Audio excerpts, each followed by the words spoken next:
मध्यप्रदेश का विधानसभा सत्र सोमवार को शुरू हुआ। इसमें राज्यपाल आनंदीबेन पटेल का अभिभाषण हुआ और अभिभाषण के बाद विधानसभा की कार्यवाही मंगलवार सुबह 11 बजे तक के लिए स्थगित कर दी गई। हालांकि राज्यपाल के अभिभाषण के बाद कांग्रेस नेताओं की भी नाराजगी देखने को मिली। उनका कहना था कि अभिभाषण में जिन बातों को कहा गया है वो धरातल पर है ही नहीं। देखिए इस खास रिपोर्ट में। कि अभिभाषण में जो चीज़ें आई, कुछ चीज़ों में मैंने वहाँ विरोध किया खड़े होके कि बहुत से आंकड़े गलत दिए गए।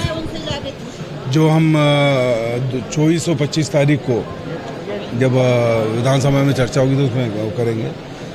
जैसे कहा कि बिजली की व्यवस्था ठीक है, आज भोपाल की सारी स्ट्रीट लाइटें बंद हैं क्योंकि बिजली विभाग का नगर निगम ने 100 करोड़ रुपये जमा नहीं किया।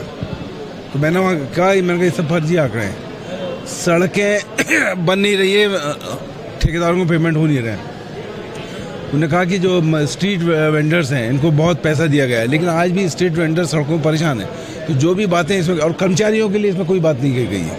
मध्य प्रदेश के कर्मचारियों के बारे में कोई बात नहीं कही गई है। तो कुल मिलाकर इस पर चर्चा करेंगे और जो बात वहाँ कही गई है, जो उसकी कमियाँ हैं, जो झूठे आंकड़े दिए, वो हम विधानसभा में चर्चा करेंगे। महामहिम का राज्यपाल का अभिभाषण, जो सरकार सही खरीब खोटी बातें जो मैंने उसको दे दी, लिख के मैंने दे दिया, उन्होंने पढ़ दिया। वो जितना बताया उसका जमीन पे है ही नहीं। बिल्कुल उसका मैंने जो बजट वो जो बना अभी भाषण पढ़ा उसमें से हम निकालेंगे, फिर हम उसको वहाँ पर रखेंगे भाई ये बातें सही ये गलत। सरकार क्यों महामहिम राज्यपाल को दिया? भाई जो जमीन पे है ही नहीं, कागज पे उसको भी बता दिया, हमने कर दिया, हम कर रहे हैं। और कई आदिवासी क्षेत्रों का जो होना चाहिए योजना, कोई योजना ली आदिवासी क्षेत्रों की, और सब अलग अलग अपना वायवा लूटने के लिए सब काम किया। ने राज्यपाल के अभिभाषण में 3 बातें स्पष्ट हुई। 9,500 बच्चियों को उन्होंने छुड़वाया। इसका मतलब है 15 साल में अपहरण इसी सरकार में हुआ था। उन्होंने कहा 85% लोगों को, 5.5 करोड़ लोगों को हमने राशन मुहैया कराया। यानी 5.5 करोड़ आबादी गरीबी रेखा से नीचे जी रही है। इस राज्यपाल के अभिभाषण में एक बात और स्पष्ट हुई कि कोविड की महामारी का जिक्र करते रहे, बार बार नरेंद्र मोदी का जिक्र आया। पहली बार देश के प्रधानमंत्री का जिक्र राज्य सरकार में ज्यादा आया। इसका मतलब राज्य सरकार गौण है। मुख्यमंत्री क्या कर रहे हैं? सरकार नरेंद्र मोदी जी की है कि शिवराज सिंह जी की है? ये अंतर समझने की बात आई थी। मैं मानता हूँ कि राज्यपाल के पूरे अभिभाषण को अगर हम सही दिशा में, सही दृष्टि में देखें तो बहुत सी बातें ऐसी सामने आई जिससे कि 15 साल के इनका वास्तविक चेहरा, जैसे माफियाओं को लेकर बात कही कि हमने ये आयाम पैदा किए ना, 15 साल माफिया पनपाया आप ही ने। ये 15 साल की सरकार के फेलिवर का राज्यपाल जी का अभिभाषण था। देखिए, जो कांग्रेस सरकार की उपलब्धियां थी वो राज्यपाल ने गिना दी।